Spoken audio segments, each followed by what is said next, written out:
అన్నదమ్ములు ఇద్దరు ఆడికెళ్ళిపోతున్నారా? గోవా పొద్దున్నే కదరా గొడవ పడ్డారు. సే అంకల్, బ్రదర్స్ అన్నాక కొట్టుకుంటారో తిట్టుకుంటారో, అవసరమైతే సిల్లిగా విడిపోతారో సీరియస్ గా కలిసిపోతారో, మీలాంటి వాళ్ళ మాలాంటి వాళ్ళ మధ్యలోకి వస్తే అనవసరంగా ఫూల్స్ అయిపోతారు. ఎందుకంటే మేము ఏదైనా చేయాలని ఫిక్స్ అయితే ఎంతవరకైనా తెగిస్తాం. పొద్దున మేము గొడవ పడేది కూడా డబ్బులు సంపాదించాలన్న మోటివేషన్ కోసమే. అర్థమైందా అంకల్?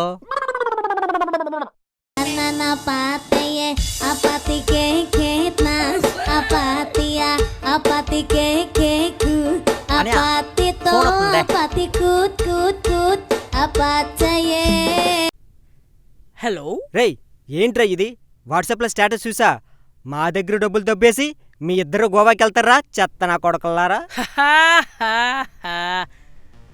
దెబ్బ అదురుసు కదూ, లేకపోతే ఎన్నిసార్లు గోవా వెళ్దాం అంటే క్యాన్సిల్ చేస్తారా? ఈసారి మీ డబ్బులతోనే గోవా వెళ్దామని ఫిక్స్ అయిపోయాం. ఎంజాయ్ చేసిన ప్రతి వీడియో వాట్సాప్ చేస్తాం, చూసి కుళ్ళి చచ్చిపోండి. చెత్త నా కొడకల్లారా, మా దగ్గర డబ్బులు దబ్బేసి మమ్మల్ని ఎదవలు చేస్తారా? సి పిల్లకాయలు, మనం ఫ్రెండ్స్తో ట్రిప్కి వెళ్దామని ఫిక్స్ అవుతాం. కానీ మన మధ్యలో ఒకడు ఉంటాడో, వస్తానంటాడో రానంటాడో చెడగొడతాడో. ఏది ఏమైనా సరే వాడి దగ్గర డబ్బులు దొబ్బైనా ట్రిప్కి వెళ్ళడం మాత్రం ఇంపార్టెంట్. అర్థమైందా? ఫుల్ వీడియో మన ఛానల్లో ఉంది, వెళ్ళి చూసేయండి.